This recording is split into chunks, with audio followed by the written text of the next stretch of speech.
সকাল থেকে ঝিরিঝিরি বৃষ্টি হচ্ছে এক নাগাড়ে। রবিবার দিন বিকেলবেলা চা দোকানে না এলে ঠিক মনটা শান্তি পায় না। অজিত চা দোকানে চলে এসেছে। সপ্তাহের এই একটা দিন একটু বন্ধুদের সাথে আড্ডা না দিলে কি আর হয়? হরিহর, একটা চা দে।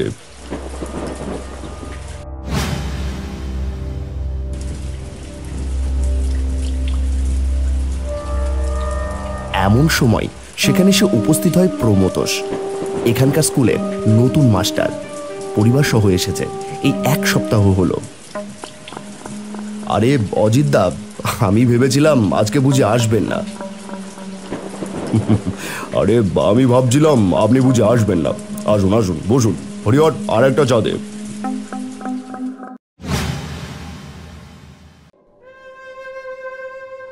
সপ্তাহের এই একটা দিন এখানে না এলে হয়? তাহলে তো রবিবার দিনটা রবিবার বলেই মনে হয় না। দেখতে দেখতে আরো দুজন এসে উপস্থিত হলো চা দোকানে। তারপর শুরু হয় এই আড্ডা। গল্প করতে করতে তাদের খেয়াল হয় ঘড়িতে তখন বাজে 8টা। যাওয়ার সময় নদীর ধারে একবার জেলে পাড়াতে যাব। জেলে পাড়ায় কেন যাবেন? আরে দাদা, বউয়ের খুব শখ হয়েছে ইলিশ মাছ খাবে, তাও আবার ডিমওয়ালা ইলিশ মাছ। আমাকে বলেছে যদি ইলিশ মাছ পাও নিয়ে আসবে। আসলে এখন তো জেলেদের জালে ভালো ইলিশ মাছ পড়ছে। তুমি এত রাতে ইলিশ মাছ নিয়ে যাবে?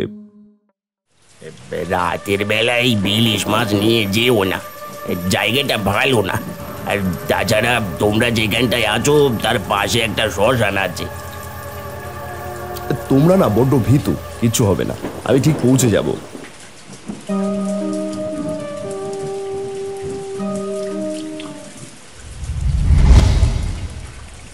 হরিহর আর অজিত প্রমোতোষকে বারণ করেছিল বারবার করে, কিন্তু প্রমোতোষ একটু সাহসী ছেলে, কিছুতেই ভয় পায় না। সে রাতের বেলা বৃষ্টিতে ভিজে নদীর ঘাটের ধারে যায় জেলে পাড়ায়। হাতে বড় বড় সাইজের ইলিশ মাছ। এত বড় একটা টাটকা ইলিশ দেখে নিশ্চয় আমার বউ খুব খুশি হবে। জমিয়ে গরম গরম ভাত আর সর্ষে ইলিশ খাওয়া হবে। প্রমোতোষ বৃষ্টির মধ্যেই হাঁটতে থাকে। ঝিরিঝিরি বৃষ্টি আর অন্ধকার রাস্তা। গ্রামের রাস্তার বেশিরভাগটাই এখনো ল্যাম্পপোস্ট লাগানো হয়নি। চারিদিকে ঝিঁঝি পোকা আর ব্যাঙের কোলাহল। প্রমোতোষ হেঁটে হেঁটে আসছিল, হঠাৎ তার সামনে একটা কালো বিড়াল লাফিয়ে পড়ে। চমকে ওঠে প্রমোতোষ। ওরে বাপরে, উফ, ভয় পেয়ে গেছিলাম। আর একটু হলেই তো। এটা তো একটা কালো বিড়াল। এই যা, হট হট যা। বিড়ালটা একইভাবে দাঁড়িয়ে রইল। প্রমোতোষের যেন মনে হলো তার মুখের এক পাশ থেকে রক্ত গড়িয়ে পড়ছে। একটু ভয়ও লাগলো তার। সে নিজেই সরে আবার হাঁটতে শুরু করলো। কিছু দূর গিয়ে মনে হলো যেন কেউ একটা দাঁড়িয়ে আছে। কে কে দাঁড়িয়েছে ওখানে? কোনো অশরীরী?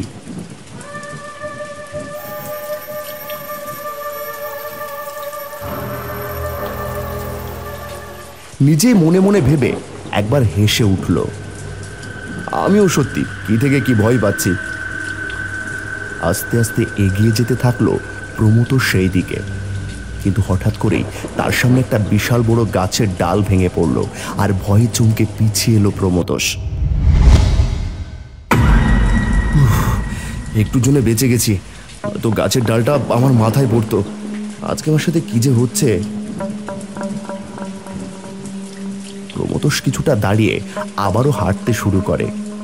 রাস্তায় জল কাদা জমে আছে, আর সেই কাদা জলযুক্ত জলে পায়ের সেই শব্দ। কিন্তু এ কি, নিজের পায়ের শব্দ ছাড়াও সে আর একটা শব্দ শুনতে পাচ্ছে। প্রমোতোষ বুঝতে পারে তার পেছনে কেউ আসছে, অতি সন্তর্পণে। আমার পেছনে কে? প্রমোতোষ এসে একটু দাঁড়িয়ে পড়ে। শব্দটাও দাঁড়িয়ে পড়ে। আবার প্রমোতোষ হাঁটে, শব্দটাও তার সাথে এগিয়ে যায়। আবারও দাঁড়িয়ে পড়তে শব্দটাও দাঁড়িয়ে পড়ে। এবার প্রমোতোষের মনে ভীষণ ভয়ের সৃষ্টি হয়। আমার পেছনে কি আছে? ঠান্ডা নিঃশ্বাস লাগছে আমার গায়ে। তার গোটা শরীর ভয়ে কাঁপতে শুরু করে।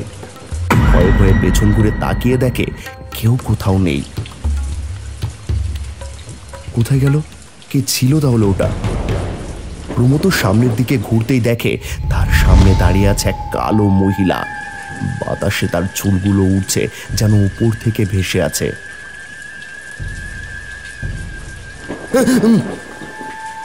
প্রমোদ এতটাই ভয় পেয়ে যায়, সে নিজেকে সামলাতে না পেরে মাটিতে পড়ে যায়। ইলিশ মাছগুলো হাত থেকে ছিটকে কিছুটা দূরে চলে যায়।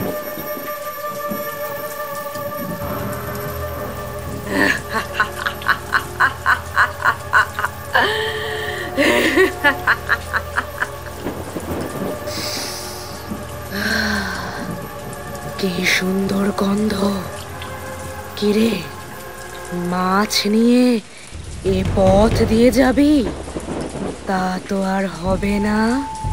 দে দে আমাকে, দে।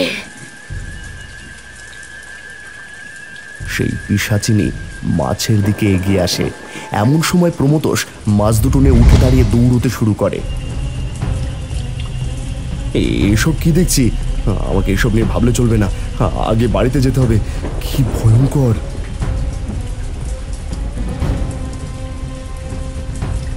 কোথায় যাবি? দে আমাকে মাছ, দে দে বলছি।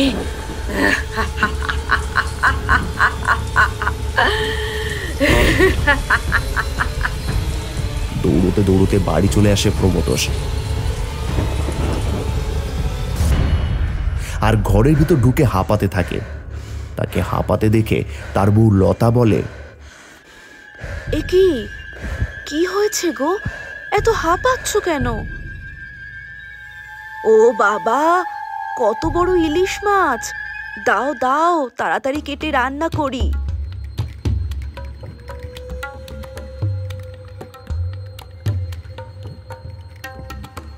লতা ইলিশ মাছ দেখে এতটাই আনন্দিত হয়, উপরের অপেক্ষা না করেই ইলিশ মাছ নিয়ে রান্নাঘরে চলে যায়। এদিকে প্রমোতোষ ভয়ে ভয়ে ঘরের বাইরে দেখতে থাকে। আমার সাথে যা হলো সেসব কি মিথ্যে ছিল? আমি কি ঠিক দেখলাম? প্রমোতোষ কিছুই বুঝতে পারে না। এর আগে কখনো তার সাথে এমন কিছুই হয়নি। এদিকে লতা ততক্ষণে মাছ বেচে মাছের কাটা সেই নোংরাগুলো ফেলতে যখন পুকুর পাড়ে আসে, পুকুর পাড়ে অপেক্ষা করছিল সেই মেছো পেতনি।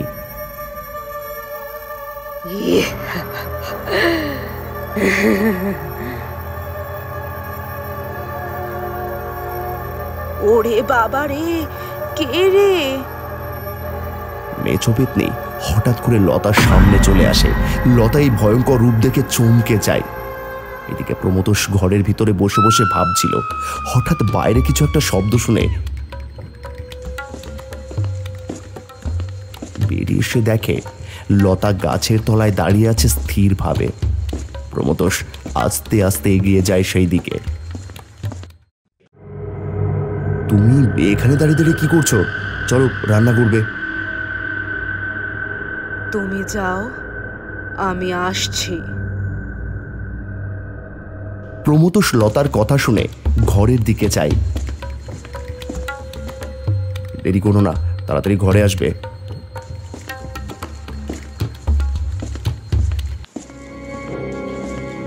লতা প্রমোতোষের পেছন পেছন ঘরে প্রবেশ করে। প্রমোতোষ তখন বলে, ঘরে প্রবেশ করে দরজাটা লাগাও, একটা পেতনি আমার পেছনে পড়েছে। তাই নাকি? রাস্তা দিয়ে আসার সময় সে তোমাকে ভয় দেখিয়েছে? দেখো তো, আমার দিকে তাকিয়ে এরকম দেখতে কিনা। তুমি কি করে জানলে? প্রমোতোষের কথা শেষ হয় না, সে ঘুরে তাকিয়ে দেখে লতা। বাতাসে ভাসছে তার চুলগুলো উড়ন্ত। প্রমোতোষ ভয় পেয়ে ঘর থেকে বেরোতে যাবে, এমন সময় ঘরের দরজা বন্ধ হয়ে যায়। এ কি? আমি কি বিপদে পড়লাম? কি আছো বাঁচাও, কি আছো বাঁচাও আমাকে, আমার স্ত্রীকে ওই পেতনি ধরেছে।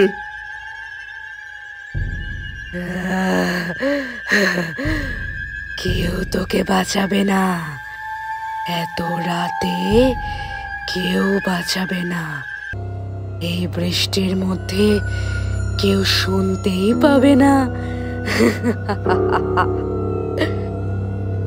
আমাকে সাহায্য করো, আমার ভীষণ কষ্ট হচ্ছে।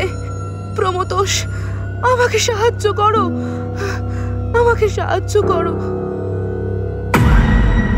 লতা কেঁদে ওঠে। লতার শরীরে পেতনি ঢুকে আছে। লতা যন্ত্রণায় কষ্ট পাচ্ছে।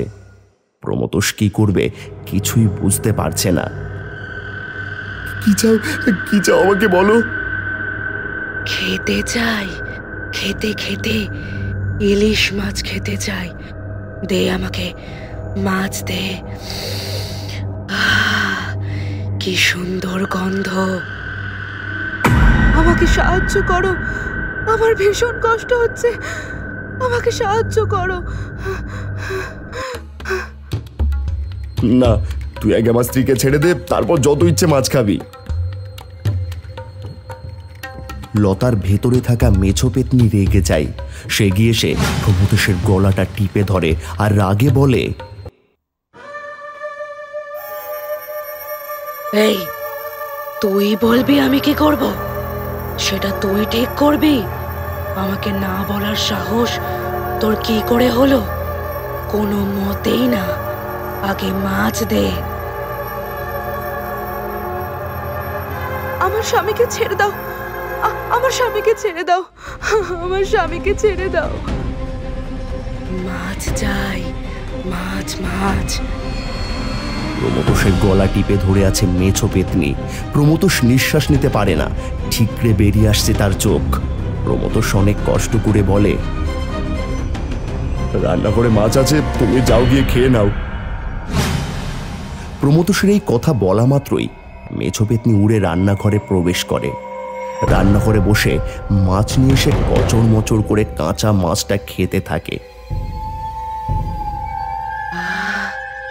কি ভালো খেতে, কতদিন পর টাটকা মাছ খাচ্ছি। আমি ইলিশ মাছ খেতে খুব ভালোবাসি।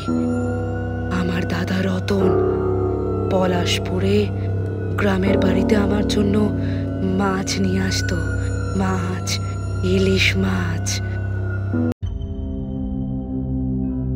রতন মানে তো আমার বাবা। আমার বাবার নাম রতন। বাবা বলতো পিসির কথা, কিন্তু মেছো পেতনি হঠাৎ করে উড়ে আসে প্রমথোষের দিকে। প্রমথোষ ভয় পেয়ে যায়।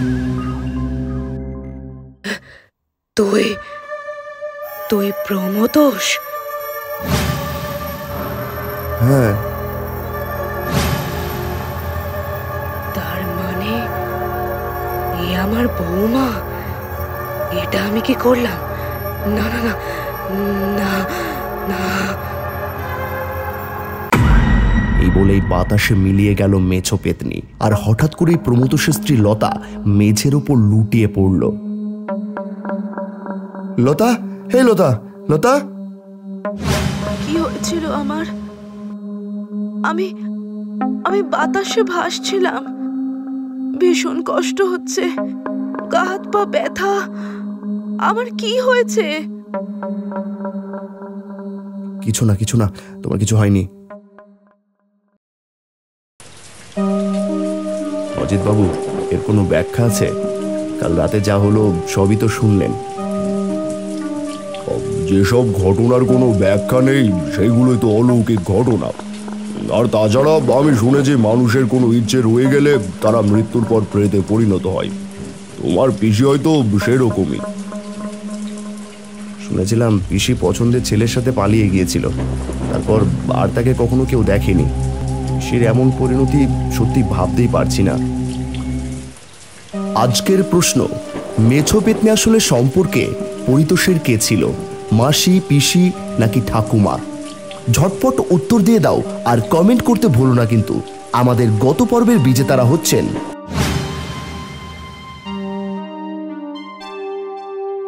আপনাদের অসংখ্য ধন্যবাদ ও অভিনন্দন।